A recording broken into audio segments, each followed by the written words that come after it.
अस्सलाम वालेकुम स्टूडेंट्स। आज हमारा टॉपिक है फुल वेव रेक्टिफिकेशन। ठीक है, इससे पहले टॉपिक में हमने हाफ वेव रेक्टिफिकेशन के बारे में पढ़ा था।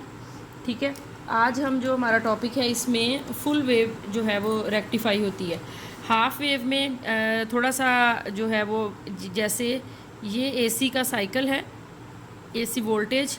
ठीक है, और उसके बाद जब हम इसको सर्किट में जो है वो अप्लाई करते थे, आगे डायोड था और डायोड के बाद जो है वो हमें जो आउटपुट मिलती थी वो कुछ इस तरह की होती थी, जिसमें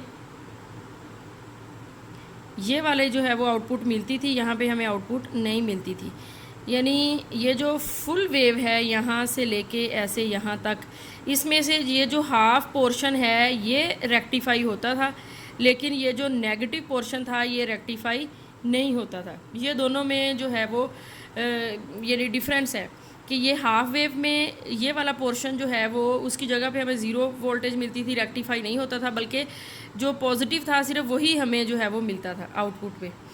अब इसमें जो है वो हम जो सर्किट इस्तेमाल करेंगे उसमें ये होगा कि आउटपुट पे हमें ये वाला जो आएगा, हमें फुल वेव मिलेगी ऐसे, यानी पॉजिटिव भी हमें मिलेगा, नेगेटिव भी मिलेगा, फिर पॉजिटिव भी मिलेगा और नेगेटिव भी मिलेगा। यानी अब आउटपुट जो है वो इस तरह की जो है वो हमें मिलेगी। ठीक है, ये हाफ वेव में था और ये फुल वेव में हमें इस तरह की मिलेगी। तो हम इसको डिस्कस करेंगे कि हम किस तरह का सर्किट जो है वो यूज़ करेंगे। ठीक है, तो यहाँ पे ये वाली जो है वो ये इसकी सर्किट डायग्राम है।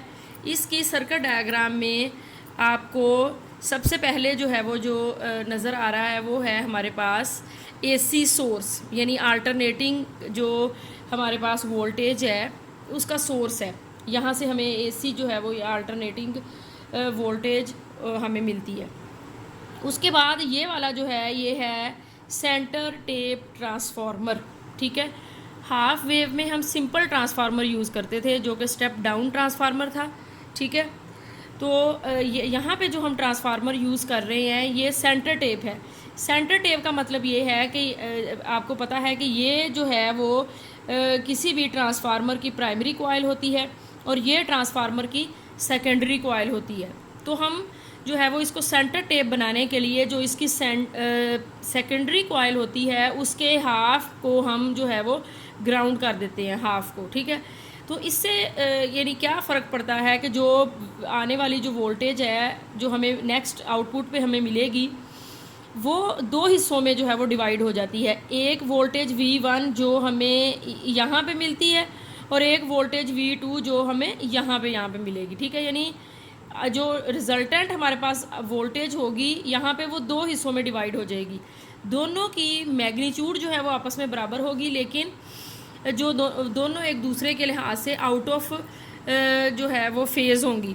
ठीक है, आउट ऑफ फेज़ का आप इस तरह समझ सकते हैं कि अगर यहाँ पे आने वाली जो वेव शेप है वो इस तरह की होगी, यानी इस तरह की अगर हमें मिलेगी V1 पे, तो जो हमें V2 पे मिलेगी वो इस तरह की मिलेगी। ठीक है, यानी पॉजिटिव ये नेगेटिव, ये नेगेटिव ये पॉजिटिव। ठीक है, क्लियर हो गया कि हम यहाँ पे सेंटर टेप ट्रांसफार्मर जो है वो यूज़ करते हैं। ठीक है, अगर हम वैसे ही ट्रांसफार्मर यूज़ कर ले तो दोनों डायोड या तो एट ए टाइम फॉरवर्ड बाइस होते या जो है वो रिवर्स बाइस हो जाते। इस तरह से दोनों डायोड को डिफरेंट पोलैरिटी जो है वो मिलेगी। तो इसलिए हम यहाँ पे सेंटर टेप ट्रांसफार्मर जो है वो यूज़ कर रहे हैं। इस यहाँ से ये वाला जो पॉइंट है इसको इस वाले को कहा जाता है सेंटर टेप। ठीक है, आगे जो है वो दो डायोड लग गए और डायोड को जो है वो हमने जो उसके बाद लोड रेजिस्टेंस जो है वो लगा दी। ठीक है, अब हम यहाँ पे इसका फंक्शन जो है वो डिस्कस करते हैं कि ये वर्क जो है वो कैसे करता है। तो इसकी वर्किंग को ये समझने के लिए यहाँ पे जो हमारे पास एसी इनपुट जो है वो यहाँ पे आ रही है वो इस फॉर्म में एसी इनपुट है, ये वाली हमें मिल रही है। ठीक है, अल्टरनेटिव पॉजिटिव नेगेटिव। अब जब फर्स्ट पॉजिटिव हाफ साइकिल आएगा, ये वाला जो है जब फर्स्ट पॉजिटिव हाफ साइकिल आएगा तो ये वाली साइड जो है वो पॉजिटिव हो जाएगी और ये वाली जो है वो नेगेटिव हो जाएगी। अब यहाँ पे पोलैरिटी चेंज होगी due to the centre tape. यहाँ पे पॉजिटिव मिलेगी और यहाँ पे जो है वो हमें नेगेटिव मिलेगी। अब हम ये देखते हैं कि इस तरह जब वोल्टेज जो है वो मिलती है दोनों डायोड को, तो डायोड जो है वो फॉरवर्ड बाइस कौन सा डायोड होता है और रिवर्स बाइस कौन सा डायोड होता है। As you know that